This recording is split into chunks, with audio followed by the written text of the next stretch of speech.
ንቅሳት በክርስትና እንዴት ይታያል? ንቅሳትን የሚከለክል የመጽሐፍ ቅዱስ ጥቅስ ካለ ቢብራራልኝ የሚል ጥያቄ መጥቷል። ጸጋና ሰላም ይብዛላችሁ ወገኖቻችን። ይህንን መልእክት የምትሰሙ ሼር፣ ኮፒ ሊንክ እያደረጋችሁ ለሁሉም ሰው አድርሱ፣ ሁሉም ሰው እንዲማርበት ማለት ነው። አሁን ባለንበት ዘመን ሴቶችም ወንዶችም የተለያየ የሰውነት ክፍላቸው ላይ የተለያዩ ነገሮችን ይነቀሳሉ። ግማሹ ሃይማኖታዊ ነገር ይነቀሳል፣ መስቀል ይነቀሳል። ጌታችን ኢየሱስ ክርስቶስ ቀራንዮ ላይ እንደተሰቀለ ሆኖ ይነቀሳል። መቁጠሪያ እጁ ላይ የያዘ መስሎም ይነቀሳል። ምስለ ፍቅር ወልዳን ይነቀሳል። እና ለምን ተብሎ ሲጠየቁ ለዛ ነገር ፍቅር ስላለን ነው፣ ስለምንወደው ነው ብለው ይመልሳሉ ማለት ነው። ግማሹ ደግሞ መስቀልን ስለምወድ ነው የተነቀስኩት፣ እኔ እኮ ጌታን የተነቀስኩት ስለምወድ ነው፣ መቁጠሪያ የተነቀስኩት ስለምወድ ነው፣ እመቤታችንን የተነቀስኳት ስለምወዳት ነው ይላሉ። ለምን ተብሎ ሲጠየቁ ማለት ነው። ነገር ግን ይሄ ነገር ልክ አይደለም። ምክንያቱም እመቤታችንን የሚወዳት ከሆነ አንድ ሰው በመነቀስ አይደለም ፍቅሩን መግለጽ ያለበት ማለት ነው። ጌታን የሚወድ ከሆነ አንድ ሰው በመነቀስ አይደለም ፍቅሩን መግለጽ ያለበት። ጌታችን ኢየሱስ ክርስቶስ በዮሐንስ ወንጌል ምዕራፍ 14 ላይ ስናነብ ብትወዱኝስ ትእዛዜን ጠብቁ ይላል። ጌታን የሚወድ ሰው ትእዛዙን መጠበቅ እንጂ ሰውነቱ ላይ በተለያዩ ቀለሞች ሰውነቱን አድምቶ በሰውነቱ ላይ ስለሰአለው ፍቅሩን ይገልጻል ማለት አይደለም። እንደውም የበለጠ ወንጀሉን ነው የሚብሰው ማለት ነውና በሃይማኖት የተገባ አይደለም ማለት ነው። ንቅሳትን የሚከለክል መጽሐፍ ቅዱሳዊ ጥቅስ አለ ወይ ወደሚለው ስንመጣ በኦሪት ዘሌዋውያን ምዕራፍ 19 ቁጥር 28 ላይ እንዲህ ተብሎ ተጽፏል ማለት ነው። ስለሞተውም ስጋችሁን አትንጩ፣ ገላችሁንም አትነቀሱት፣ እኔ እግዚአብሔር ነኝ ይላል እግዚአብሔር ማለት ነው። ስለዚህ በግልጽ ቃል በቃል እግዚአብሔር እዚህ ላይ ንቅሳት እንደማይፈቀድ ተናግሯል ማለት ነው። ሌላኛው ደግሞ በሃይማኖት አበው ምዕራፍ 21 ቁጥር 19 ላይ ሰውነትን መነቀስ ኃጢአት ነው የሚል ቃል አለ ማለት ነው። ስለዚህ ባጭሩ ሰውነትን መነቀስ የተገባ ነገር አይደለም ማለት ነው። በህትማማች ቤተክርስቲያን በሚባሉት በምስራቅ ኦርቶዶክሶች፣ በራሺያ፣ በአርመን እንዲሁም ደግሞ በግብጽ ኮፕቲክ ቤተክርስቲያን የተለያዩ አባቶች የተነቀሱ ልናይ እንችላለን። እንዲሁም በአገራችን የተነቀሱ ሰዎች ልናይ እንችላለን። እና በ3ኛውና በ4ኛው መቶ ክፍለ ዘመን በዘመነ ሰማዕታት ማለት ነው ብዙ ስቃይ ብዙ ችግር ያደርሱባቸው ነበርና በአደባባይ አውጥተው ሲሰይፏቸውና ሲገድሏቸው ያን መስቀል እያሳዩ ምስክር ሆነው ይሞቱ ነበር ማለት ነው።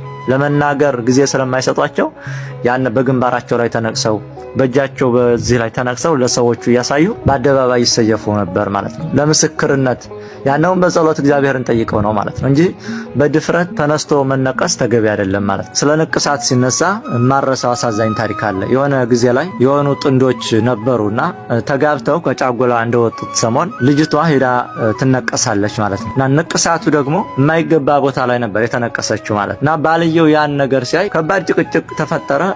ወደ ሽማግሌ ሄዱ ማለት ነው። እና ሽማግሌዎች ሲጠይቋቸው ሰውነቷን የማይገባ ቦታ ላይ ተነቅሳለች፣ የነቀሳት ደግሞ ወንድ ነው።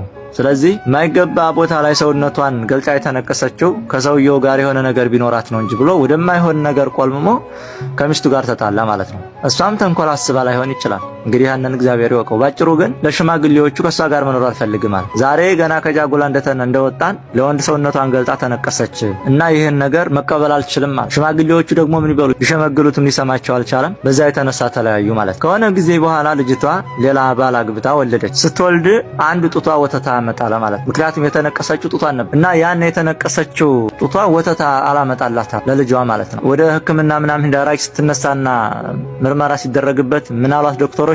ስትነቀሽ ጉዴት ደርሶበታል፣ የማይሆን ሰውነትሽን ነክተውታል ተባለች ማለት እና እንደዚህ አይነት ታሪክም አለ ነው። ለጤናም ራሱ ለሰውነትም ጥሩ አይደለም ማለት። በመስቀል ጌጥ አጌጣለሁ ማለት በመስቀሉ የዋለውን ክርስቶስን መልበስ እንጂ መጽሐፍ ቅዱስ ክርስቶስን ልበሱት ይላል እንጂ መስቀልን ተነቀሱ ክርስቶስን ተነቀሱ አይልም። መስቀል ወዳለሁና ብለህ በመስቀል ፍቅሬን ገልጻለሁ ብለህ መነቀስ ትልቅ ወንጀል ስለሆነ ማለት እና መነቀስ ተገቢ አይደለም። በዚህ ዘመንም እያየን ነው።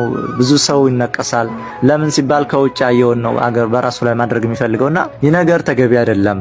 መነቀስ ከውስጥ ነው፣ ከልብ ጌታን መንቀስ ከልብህ ላይ ነው። እመቤታችን ፍቅር ካለ መንቀስ ያለበት በልብህ ላይ ነው፣ በጡንቻ ላይ አይደለም። እና ደግሞ ተነቅሳስ እንዴት ነው የሚሆነው? ለምሳሌ አንድ ሰው እመቤታችንን ተነቀሰ፣ በዛ ያንን ሰውነት ይዞ ሄዶ ዝሙት ይሰራል። ያንን የተነቀሰችውን ነገር እዛ ሄዳ ዝሙት ትሰራለች። የጌታን የሾህ አክሊል የደፋበትን መስቀል ተሰቅሎ ሄዶ ዝሙት ይሰራል። እንዴት ነው የሚሆነው? ኧረ ተው፣ ድፍረት በዛ፣ ተገቢ አይደለም። እና አባቶችን በድሮ ጊዜ ቢነቀሱም በምክንያት ነው።